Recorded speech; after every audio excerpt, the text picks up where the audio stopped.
먼저 여러분께 질문을 드리고 싶습니다. 갑자기 뜬금없어 보이지만 질문을 해드리고 싶습니다. 혹시 이런 때 없으신가요? 나는 외로워, 나는 두려워, 나는 힘들어. 항상 그런 건 아니겠지만 때때로 누구나 경험하는 일입니다. 체면 때문에 드러내서 밝히진 않지만, 혹은 남의 도움을 받고 싶지 않아서 굳이 밝히지는 않지만 종종 그럴 때가 있습니다. 그래서 그런지 요즘 우울증 환자가 급증하고 있다고 합니다. 매년 증가 추세인데 근자에 가파르게 증가하고 있다고 합니다. 그래서 궁금했습니다. 국민건강보험공단 통계 자료를 들춰보니까 작년 2022년 한 해 동안에 진료받은 우울증 환자 수가 100만 명을 넘어섰다고 합니다. 진료 건수는 무려 950만 건이 넘었습니다. 그러니까 환자 1인당 거의 10번 가까이 진료를 받았다는 이야기입니다. 연령대를 보니까 전 연령대 골고루. 그런데 그 중에서 조금 더 많은 것은 20대, 30대. 요즘 젊은이들이 힘들어하니까 그런가 보다 이해가 됐습니다. 그런데 또 이런 생각 해봤어요. 우울증 증세가 나와서 스스로 진료를 받은 사람들이 그 정도라면 숨기고 싶어서, 또 본인이 뭐 별건 아니라고 생각해서 굳이 진료를 받지 않은 사람들은 또 얼마나 많을까. 그거 생각하니까 입이 딱 벌어지는 것입니다. 그런 모습을 보면서 마음이 안쓰럽습니다. 모두 힘겹게 살아가고 있구나. 성경을 보니까 신앙 인물들조차 그런 경향을 보이고 있습니다. 하지만 중요한 것은 신앙으로 그런 것들을 하나하나 극복하고 결국은 승리했다는 사실입니다. 구체적으로는 하나님이 나와 함께 하신다는 확신이 있을 때 승리하는 삶을 살아갔다라는 것입니다. 그럴 때 외롭지도 않았고 또 두렵지도 않았고 또 힘들지도 않았습니다. 영국 빅토리아 여왕 당시 유명한 일화가 있습니다. 그는 종종 민정시찰을 했어요. 하루는 시골 동네를 찾아갔는데 한 농가에 들어갔습니다. 그 집 농부는 보잘것없는 행색이었습니다. 그런데 놀랍게도 밝은 표정, 또 활기찬 모습이었습니다. 그 농부는 딱히 준비한 음식이 없어서 여왕에게 평소 아끼던 차를 정성껏 대접을 했습니다. 그러면서 이런저런 대화를 나누는 가운데 여왕은 그 농부가 신앙이 좋구나 하는 것을 느낄 수가 있었습니다. 그래서 그 수준을 좀 테스트해보고 싶은 흥미로운 생각이 들어서 넌지시 물었습니다.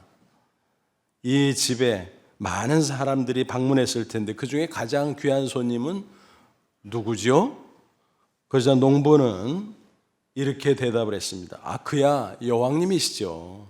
폐하께서 가장 귀한 손님이 올시다. 여왕은 실망했습니다. 왜냐하면 신앙이 좋으니까 예수님이라고 답할 줄 알았습니다. 그래서 실망스러운 표정으로 대꾸해서 예수님 아니고요. 그러자 그 농부는 또 이렇게 대답했습니다. 예수님은 손님이 아니고요. 우리 집에서 나와 함께 거주하시는 주인이세요. 그 말을 듣고 여왕이 큰 감동을 받았습니다. 아이쿠, 내가 착각했구나. 그렇지. 신앙이라는 게 필요할 때 가끔 기도하고 구하고 만나고 그게 아니라 항상 주님과 함께 하는 건데 이 농부가 진짜 신앙의 사람이구나. 그렇게 은혜를 받았다라는 이야기입니다. 그렇습니다. 신앙생활을 해도 주님이 나와 함께 한다는 확신이 없으면 세상 사람들과 살아가는 모습이 별반 차이가 없습니다. 여전히 외롭고 두렵고 힘들 수밖에 없습니다. 그 정도의 신앙으로 험한 세상에서 승리하는 인생을 살아갈 수 있을까? 없습니다. 그러니까 기왕에 신앙생활하는 거 주님이 나와 함께 하심을 확신할 수 있기를 바랍니다. 그래서 외롭다가도 위로받고 두렵다가도 담대한 용기를 얻고 힘들다가도 새 힘을 얻고 꼭 승리하시기를 주님의 이름으로 축원합니다. 오늘 본문을 보니까 바울이 그랬어요. 그도 연약한 인간이라 보통 사람과 똑같았습니다. 외로웠습니다. 두려웠습니다. 또 힘들기도 했습니다. 하지만 주님이 자기와 함께 한다는 확신을 갖고 있었기 때문에 그 모든 것을 이기고 승리할 수 있었습니다. 한마디로 표현하면 주님이 내 곁에 계심을 확신했던 것입니다. 우리도 마찬가지입니다. 연약한 인생이 험한 세상 살아가려니까 외롭죠. 사람은 많은데 외롭습니다. 그 안에서 군중 속에 고독이라는 말이 있던 것처럼 또 두렵죠. 얼마나 어려운 일들이 많아요. 또 힘들죠. 버거워요. 지쳐요. 하지만 오늘 말씀을 통해서 승리의 비결을 우리는 배울 수 있을 것입니다. 부디 바울의 신앙을 배움으로 어떤 경우에도 승리하는 저와 여러분 되시기를 주님의 이름으로 축원합니다. 먼저 사도 바울이 처한 상황에서 그가 한 인간으로서 고뇌하고 외로워하고 두려워하고 힘들어하는 모습을 확인해 볼 수 있기를 바랍니다. 그는 복음을 전하다가 죄 아닌 죄로 말미암아 로마 감옥에 갇혀 있어요. 예전에 1차 투옥 때는 천신만고 끝에 추록을 했어요. 근데 또다시 투옥된 겁니다. 이번에는 예감상 못 당할 것 같다. 어쩌면 죽임을 당할 수도 있겠다라는 생각이 들었습니다. 그래서 디모데후서를 쭉 읽다 보면 바울이 죽음을 예감하는 것 같다라는 생각이 크게 듭니다. 그래서 우리는 디모데후서를 가리켜서 옥중서신이라고 부르기도 하고 유언적 서신이라고 부르기도 합니다. 순교하는 거니까 영광스럽다. 그건 결과적인 얘기죠. 인간적으로는 두려울 수밖에 없을 것입니다. 특별히 노년에 접어든 바울로서는 옥고를 견디는 게 무척 힘겨웠을 거예요. 게다가 그와 함께 하던 사람들이 이런저런 이유로 하나둘 떠나가 버렸습니다. 데마 같은 사람은 사역의 동역자로 딱 붙어 다녔는데 그가 떠났어요. 세상으로. 그 이유가 더 황당했습니다. 뭐죠? 세상을 사랑해서. 사도 바울 따라 다녀봤자 고생만 해요. 생기는 것도 없어요. 오히려 붙잡혀 다니고 매맞고 핍박을 당해요.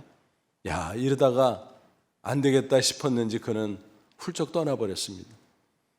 바울이 마음속에 배신감을 느꼈을지도 모르겠습니다. 또 다른 사람들은 그런 정도의 이유는 아니지만 이런저런 이유로 하나둘 멀리 가버리고 말았습니다. 얼마나 인간적으로 외로웠을까. 그죠?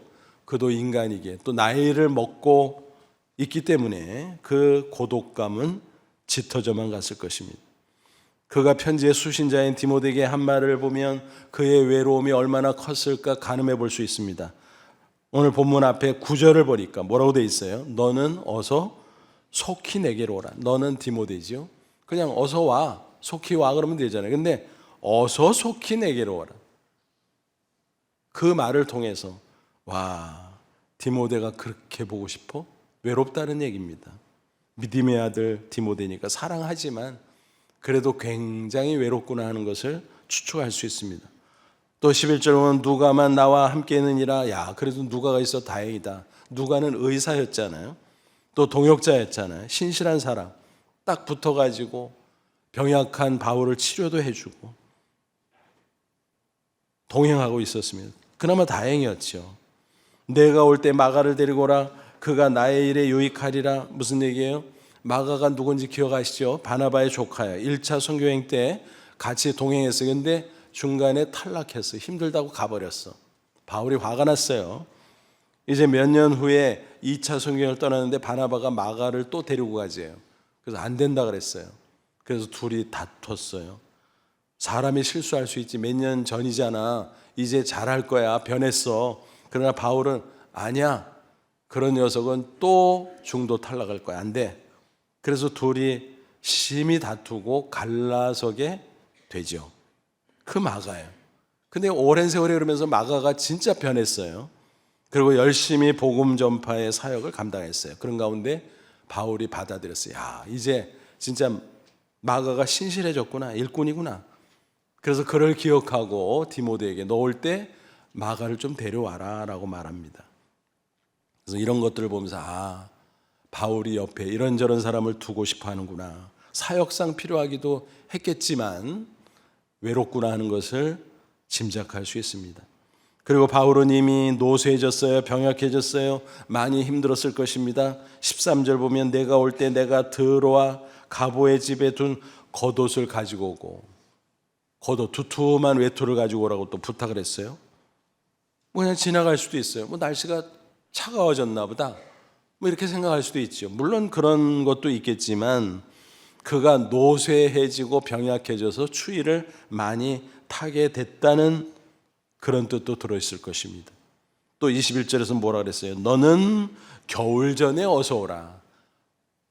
어서 속히 오라고 말했는데 또 그래요.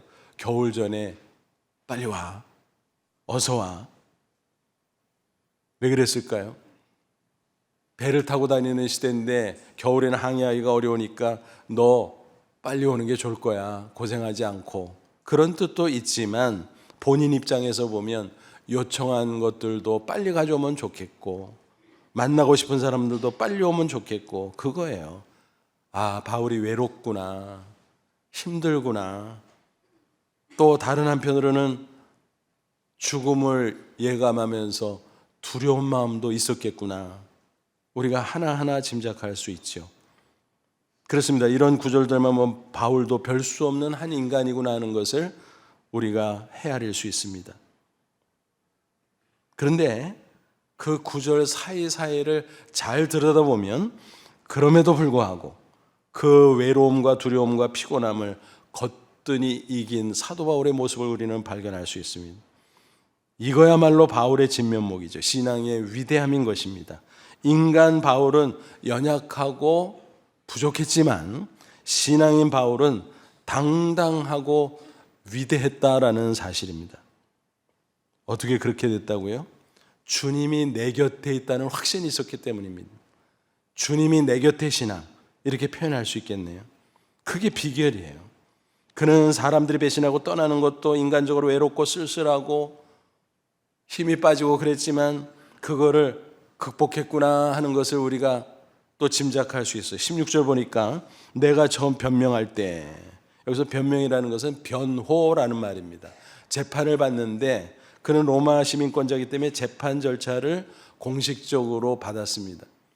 자기 변호도 했겠죠. 근데 뭐 요즘에도 그렇습니다만 그 당시 로마 제국 시대 이 법이 발달된 나라잖아요. 그래서 변호인이 있었습니다.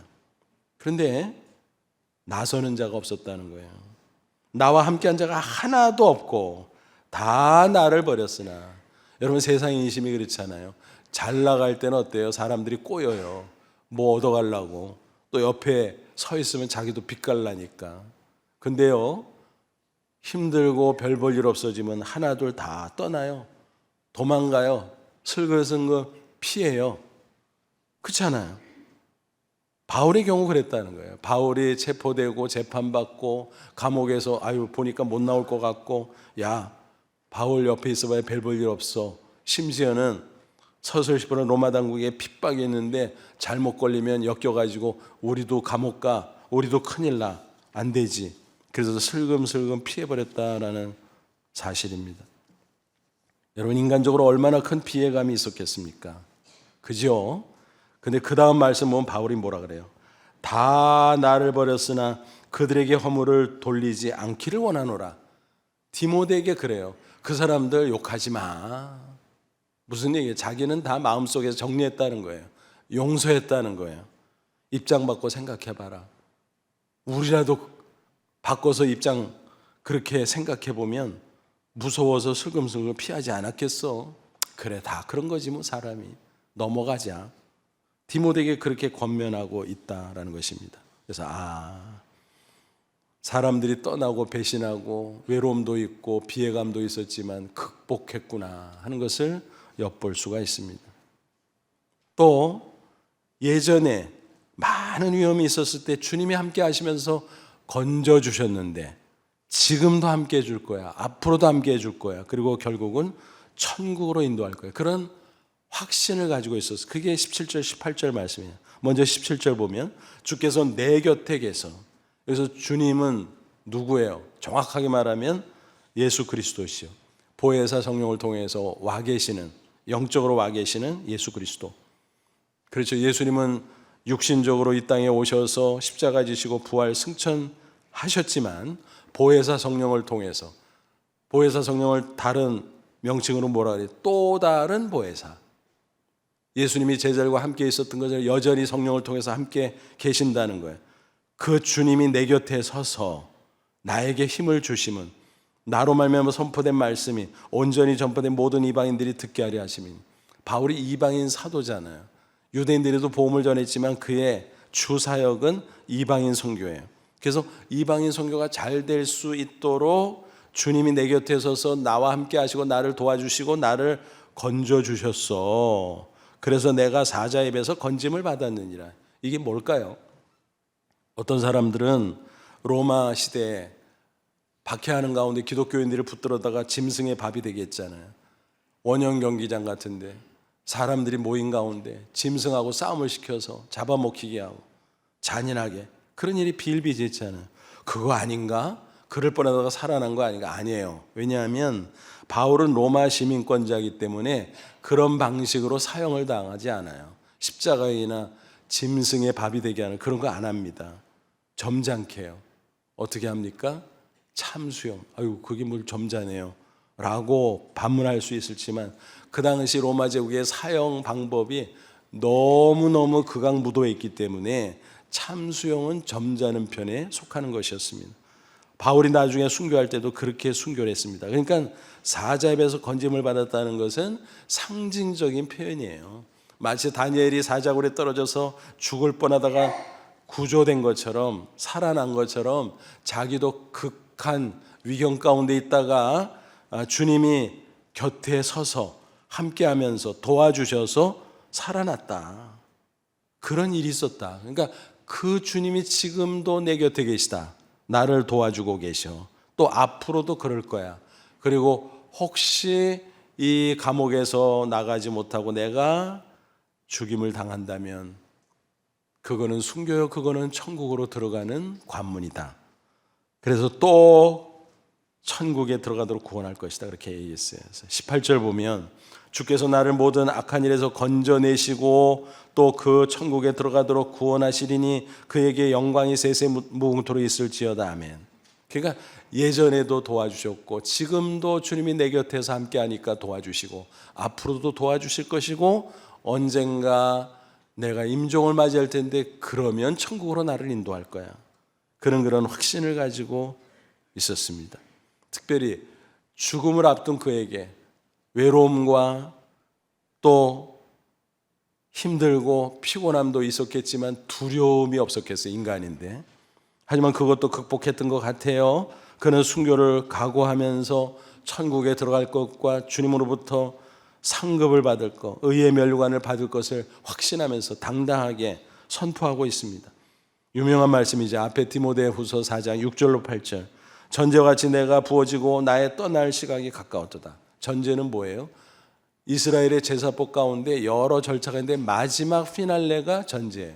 그래서 짐승 제사를 드렸잖아요. 그래서 짐승을 각을 뜨고 제단 위에 놓고 뭐 불을 피워서 태우기도 하고 여러 절차가 있는데 맨 마지막에 그 제물 위에 포도주를 부어드려요. 그게 전제예요. 그러니까 내가 전제와 같이 부어졌다는 거예요. 내가 다 헌신하고 이제 떠날 때가 다 됐다. 죽음이 코앞에 있다라는 그 예감을 선언한 것입니다. 나의 떠날 시각이 가까웠다. 근데 나는 선한 싸움을 싸고 나의 달려갈 길을 마치고 믿음을 지켰으니 무슨 얘기예요? 비유하면 마라톤 선수가 완주하기 직전 바로 앞에 피니시 라인이 있다. 내가 곧 당도하면 나는 우승이다. 그런 얘기예요. 이제후로는 나를 위하여 의의 면류관이 예비되었으므로 주곧 의로 오신 재판장이 그날 예수 재림의 날 종말의 날 내게 주실 것이며 내게만 아니라 주의 나타나심 재림을 사모하는 모든 자에게도니라. 바울은 죽을지라도 천국이요 천국의 의의 면류관 상급이 주어질 것이요 또 그것은 자기에게만 국한된 것이 아니라 모든 믿는 자들이 믿음을 지키고 사명을 감당하면 당연히 그렇게 될 것이라고 디모데와 또 이 서신을 읽는 모든 사람에게 권면하고 있습니다. 이처럼 사도 바울이 승리할 수 있었던 비결 뭐 때문이라고요? 주님이 내 곁에 시나. 주님이 내 곁에 시나. 그 한 가지를 지켰을 때 그는 당당히 승리할 수 있었다라는 것입니다. 그렇다면 주님이 내 곁에 신앙 그 확신이 어떻게 생겼을까요? 주위 상황이나 형편을 보면 외롭죠, 두렵죠, 힘들 수밖에 없죠. 그런데 어떻게 그거를 극복하고 승리할 수 있었을까? 그 신앙을 어떻게 견제할 수 있었을까? 13절 보세요. 내가 올 때 디모데에게 부탁합니다. 내가 들어와 가보의 집에 둔 겉옷을 가지고 오고 앞에서 봤어요. 근데 그 다음에 중요한 말이 이어지죠. 뭐예요? 또 책은 특별히 가죽 종이에 쓴 것을 가져오라 그랬어요. 그래서 책은 가죽 두루마리를 가리켜요. 요즘처럼 종이책이 없었던 시대잖아요. 그죠? 그때는 지금이랑 딴판이죠. 그래서 가죽을 쫙 펴가지고 거기에 글씨를 써서 둘둘만 두루마리. 근데 그게 얼마나 부피가 크겠어요. 무겁게는 또 얼마나 무겁겠어요. 그러니까 그거 가지고 다니기가 어려워요. 먼 여행길에는 가지고 다닐 수가 없어요. 그러니까는 나중에 찾아갈 셈 잡고 지인의 집에 맡기는 거예요. 이거 좀 맡아줘. 나중에 찾아갈게. 아니면 인편에 내가 찾아갈게. 뭐 이런 식이었겠죠. 바로 그 가죽 두루마리 성경책을 가져와라라고 부탁을 한 거예요. 바울이 지금 그런 종류의 두루마리 책을 가지고 있었을까요? 아닐까요? 아마 가지고 있었을 것 같아요. 최소한으로. 그런데 그것을 읽고 묵상하고 그런 가운데 아이고 성경책이 더 있으면 좋을 텐데 그래서 디모데가 온다니까 야 그것 좀 찾아와라 이렇게 부탁을 하고 있는 겁니다. 그러니까 바울은 그런 열악하고 어려운 환경 가운데 또 몸은 노쇠하고 약해지는 가운데 있었지만 말씀을 붙잡고 살았구나. 늘 말씀을 읽고 묵상하고 또 기도도 했겠죠. 디모데후서 곳곳에 보면 그의 기도의 모습이 드러나죠. 또 그것만 했겠습니까? 찬송가도 열심히 불렀을 거예요. 여러분 찬송가는 뭐예요? 간단히 설명하면 이거예요. 곡조가 붙은 말씀, 곡조가 붙은 기도. 그렇죠? 찬송가 쭉 보세요. 가사를 쭉 보면 이거 말씀 메시지네. 이거 기도문이네. 그렇죠? 그래서 곡조가 붙은 말씀이요. 곡조가 붙은 기도다라는 것입니다. 그러니까 말씀, 기도, 찬송 요거는 우리 경건 생활의 필수적인 한 세트라고 보시면 됩니다. 바울도 그렇게 했다라는 것입니다. 성경 곳곳에서 그의 이 경건 생활의 모습을 우리가 확인할 수 있어요. 예를 들어 볼게요. 사도행전 16장 보면은 그가 빌립보 지역에 가서 복음을 전할 때요. 루디아 가족들에게 복음을 전하고 그들이 다 예수 믿고 세례받았죠. 그러니까 우리 집에 거하면서 사역하세요. 그래서 그 집에 머물게 됐어요. 그러니까 여기저기 빌립보 시내를 다니면서 만나는 사람에게 복음을 전하는데 어떤 일이 있었습니까? 한 여종이 귀신 들려서 점을 치는 거예요. 기가 막히게. 근데 여러분 귀신 들리면 귀신같이 점을 쳐요. 그런데 미래는 몰라요. 과거만 알아요. 알아봤자 현재까지밖에 몰라요. 그것도 용하다고 느낄 수밖에 없죠. 그러니까 사람들이 몰리는 거예요. 근데 미래는 못 맞히니까 결국은 속는 거죠. 귀신 들려서 점치는 여종. 사람들이 막 몰려오니까 얼마나 복채를 많이 받았겠습니까? 수입이 대단하죠. 근데 문제는 여종이잖아요. 그 당시 로마 시민의 재산에 해당돼요. 그러니까 수입은 다 뺏겨. 그러니까 얼마나 불쌍해요. 야, 귀신 들려서 비참하게 점치는데 게다가 수입을 다 뺏겨? 너무너무 불쌍해. 바울이 도와주고 싶었어요. 그거 뭐 식은 죽 먹기죠. 기도하고 말씀 선포하면 끝나는 건데 그걸 못하니까 얼마나 속상한지 매일매일 지나가면서 보는데 왜 못해요? 남의 재산이니까.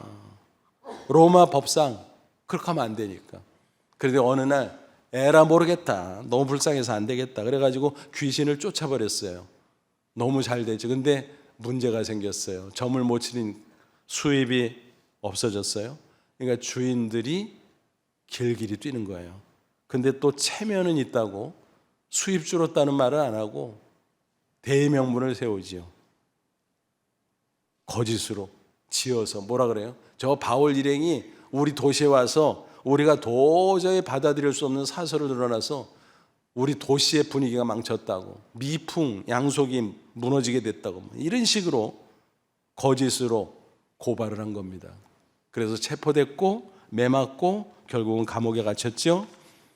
한밤중에 어떤 일이 있었습니까? 상처가 옥신옥신 쑤실 텐데 사도행전 16장 25절 보니까 한밤중에 바울과 실라가 기도하고 하나님을 찬송하며 죄수들이 듣더라. 와, 놀랍죠? 갑자기 지진이 나고 옥토가 막 흔들립니다. 옥문이 활짝활짝 열려요. 그리고 착고를 묶어놨는데 착고가 풀려요. 나가면 되는 겁니다. 근데 그때 졸고 자던 간수가 깜짝 놀라서 눈을 떠보니까, 야, 감옥 쪽은 컴컴하거든요. 안 보이니까 착각을 해요. 야, 죄수들이 다 도망갔구나. 큰일 났다. 탈옥하면은 지키던 간수가 대신 처형당하기도 하고 심하면은 가족까지 당하는데, 야, 큰일 났다. 큰일 났다. 엉겁결에 내가 자결하면 우리 식구들은 보호할 수 있겠지 싶어서 자결을 하려고 합니다. 그때 바울이 제지하죠. 야, 그러지 마. 우리 여기서 안 나갈게. 더 놀랬어요. 세상에 이런 죄수들이 어디 있어. 그래서 선생이여 어떻게 구원을 받습니까? 그러지 않아도 찬송 들었잖아요. 기도 들었잖아요. 예수 찾는 거 들었잖아요. 그래서 이상하다 싶어가지고 질문하니까 주 예수를 믿으라. 그러면 너와 내 집이 구원을 받으리라. 아, 그래요? 그러면 이리 오세요. 우리 가족들에게 복음을 전해주세요. 다 복음 듣고 예수 믿고 세례받고 그들을 모셔다가 씻겨주고 음식 대접하고, 하지만 다시 감방으로 돌려보냈죠. 왜? 추록시킬 수는 없잖아요. 근데 그 다음날 놀라운 일이 벌어졌다 그랬잖아요. 상관이 부하를 보내서 나가라는 거예요. 그때 바울이 호통치죠. 내가 누군지 알아? 로마 시민권자야. 어딜 감히 높은 사람 오라 그래. 그래가지고 상관이 헐레벌떡 뛰어오고 빌자 큰 소리를 뻥뻥 치면서 추록을 하게 됩니다. 그 후에 어떤 일이 벌어졌을까요? 빌립보 교회에 설립 예배가 있었을 거예요. 요즘식으로 말하면 루디아 가족들, 간수 가족들, 그들이 창립 멤버가 됐을 겁니다. 그들에게 맡기고 다른 지역으로 또 떠나죠. 여러분, 얼마나 통쾌하고 놀라운 일입니까? 여러분, 그렇게 어려운 가운데 두렵죠? 그렇잖아요. 힘들잖아요. 하지만 말씀과 기도가 찬송 가운데 그가 주님이 내 곁에 계신 신앙을 유지하고 있다 보니까 당당하게 승리할 수 있었다는 것입니다. 또 한 가지 예를 더 들어보면 사도행전 27장 그 후에 또 복음을 전하다 붙들렸어요. 그때 내가 로마 시민권자니까 나 로마까지 가서 황제에게 직접 재판받을래 상소했어요. 그래서 어쩔 수 없이 로마 당국이 호송을 합니다. 백부장이 호송관으로 군인들과 함께 나서고 또 배를 타고 항해해야 되니까 선주, 선원들, 선장, 또 승객들 어마어마하게 많이 있었습니다. 근데 바울이 기도하다가 예감이 이상해. 야, 이거 위험한데, 이 겨울철에 항해하는 거 아닌데. 그래서 아유, 여기서 그냥 있읍시다. 겨울 납시다 그랬더니 아유, 여기는 후지니까 좋은 항구에 가서 거기 위락시설도 많고 좋으니까 그리 가자고 강행합니다. 그러다가 유라굴로 광풍을 만나죠. 배가 표류하면서 난리가 났어요. 그래서 너무 위험하니까 물건들을 바다에 다 던져버립니다. 근데 이제는 목숨조차 위험해. 그러니까는 충격 가운데 그들은 식음을 전폐합니다. 바울은 두렵지 않았을까요? 그도 인간인데 왜 안 두렵겠어요? 힘들지 않았을까요? 힘들었겠죠. 그런데 그는 승리했어요.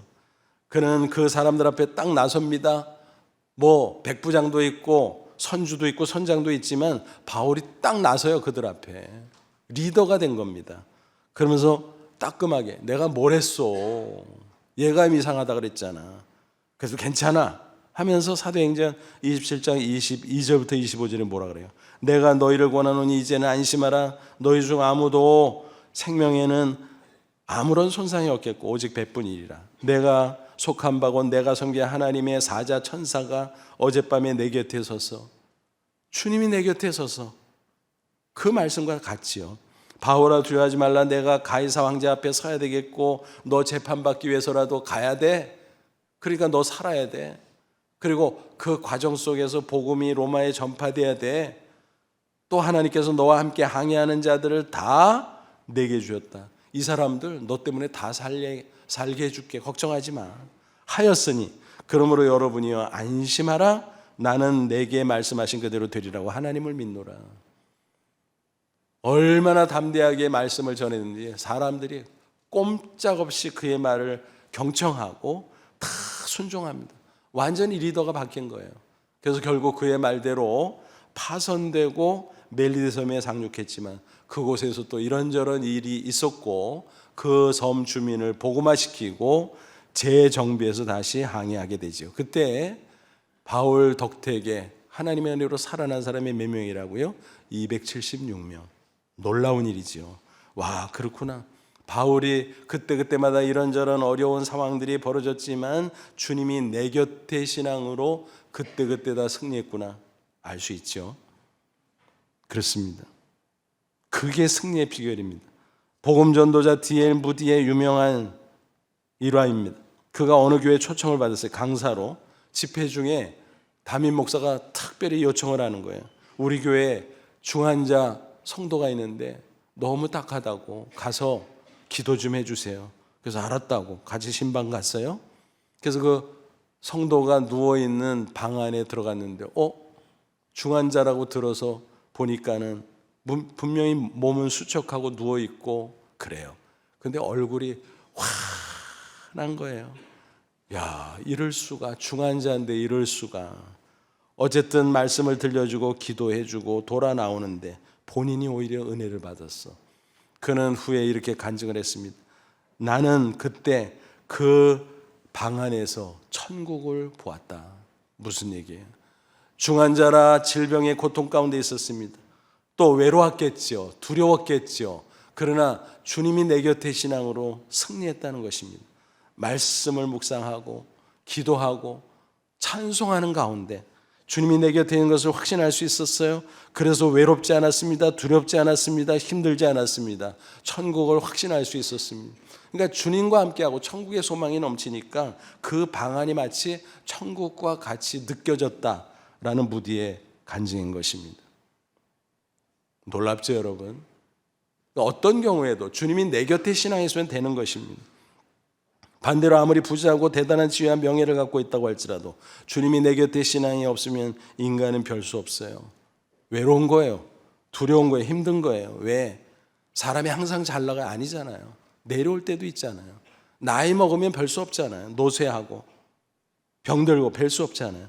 그런 경우 감당을 못해요. 심한 경우는 좌절하고 낙심하고 극단적인 선택을 하고, 예전에도 소개해드린 일화입니다만 노벨 문학상 수상자 해밍웨이 너무너무 안타까운 이야기가 있잖아요. 그는 부귀 영화 명예를 한껏 소유하고 누리던 사람 아닙니까? 근데 별장에서 사냥총으로 자살해서 인생을 마치고 말았습니다. 아니 왜 그랬대? 왜 그랬대? 너무너무 어이가 없어요. 플로리다주 맨 밑에 키웨스트라고 이렇게 섬들이 쭉 있는데 거기 브릿지가 있고 그 브릿지 차 타고 쭉 내려가면은 별장이 나오는데 그 별장이 얼마나 아름다운지, 또 주변 풍광은 더 기가 막히고, 아니 이렇게 좋은 데서 왜 그랬대? 그 이유를 알 수가 없는데 그 이유를 유서를 통해서 추측할 수 있었습니다. 그는 이렇게 써놨습니다. 나는 필라멘트가 끊어지고 전류가 흐르지 않는 텅 빈 전구처럼 고독하구나. 고독하대요. 뭐가 고독해? 인간은 고독한 거예요. 돈이 있어도, 명예가 있어도, 심지어는 사람들이 옆에 있어도 고독한 거예요. 원초적인 고독. 하나님만이 채울 수 있는 그 고독. 그게 없었던 거예요. 너무너무 안타까운 것은 그의 집안은 대대로 기독교 집안이었어요. 그의 할아버지는 무디 친구야. 어이가 없죠. 그 부모는 독실한 그리스도인이야. 어이가 없죠. 자기도 어렸을 때 교회 다녔어. 어이가 없죠. 근데 세상의 성공을 따라가다 보니까 하나님하고 멀어졌어. 신앙을 잃어버렸어. 그러니까 가장 소중한 주님이 내 곁에 신앙이 없었던 거예요. 그 결국 그렇게 인생을 마감할 수밖에 없었다는 슬픈 사실입니다. 여러분, 인생에서 가장 큰 자산이 뭘까요? 주님이 내 곁에 신앙이에요. 돈이 아니에요. 지위가 아니에요. 권세가 아니에요. 명예가 아니에요. 그런 것만 가지고 우리의 외로움과 두려움과 피곤함을 이겨낼 수가 없어요. 그게 인간입니다. 다 마찬가지입니다. 감리교 창설자 존 웨슬리가 유언을 남겼잖아요. 명언입니다. 명언. The best of all is God is with us. 뭐예요? 가장 좋은 것은 하나님이 우리와 함께 한다는 사실이다. 다른 말로 바꾸면 뭐예요? 주님이 내 곁에 계시나. 그게 최고야. 그거보다 더 좋은 건 없어, 우리 인생 가운데. 그런 얘기예요. 맞죠? 존 웨슬리는 병약한 사람이었어요. 또 겁쟁이였어요. 근데 위대한 인생을 살았어요. 복음을 영국과 세계를 향해 전했고 또 영국 사회를 변혁시켰고, 어떻게 그렇게 위대한 일을 할 수 있었을까? 주님이 내 곁에 신앙, 그 한 가지로 설명할 수 있습니다. 여러분, 세상은 험합니다. 그리고 우리의 인생은 너무너무 연약합니다. 세월이 가면 별 수 없어요. 올라갈 때도 있지만 내려갈 때도 있어요. 많을 때도 있지만 또 다 작아지고 또 사라질 때도 있어요. 그래서 누구든지 결국은 외롭습니다. 결국은 두렵습니다. 결국은 힘듭니다. 그러나 주님이 내 곁에 있음을 확신할 수 있다면 얼마든지 승리할 수 있습니다. 외로울 때 위로받을 수 있고, 두려울 때 주님이 나를 도와주심을 체험하면서 용기 백배할 수 있고, 힘들 때 새 힘을 얻고 당당하게 승리할 수 있다라는 것입니다. 아무쪼록 이런 주님이 내 곁에 신앙으로 무장해서 남은 생에 계속 승리하다 주님 부르시면 저 천국에 당당하게 들어가는 저와 여러분 되시기를 주님의 이름으로 축원합니다. 기도하겠습니다. 이 말씀 붙잡고 기도하자. 하나님, 그렇습니다. 내 인생의 최고의 자산, 돈도 아니고 권세도 아니고 지위도 아니고 명예도 아니고 그 어느 것도 아니고 주님이 내 곁에 신앙인 것을 깨우쳐 주시니 감사합니다. 사도 바울이 승리했던 것처럼, 믿음의 선배들이 승리했던 것처럼 주님이 내 곁에 신앙으로 승리하게 하옵소서. 외로움도 이기고 두려움도 이기고 힘든 것도 이기고 당당하게 승리하다가 저 천국에 할렐루야 찬송하며 들어가는 저희들 다 되게 하옵소서. 다 같이 간절한 마음으로 잠시 기도합니다. 하나님 아버지, 은혜와 사랑을 진심으로 감사합니다. 이 시간 주의 말씀으로 우리를 깨우쳐 주시고 격려해 주시니 감사합니다.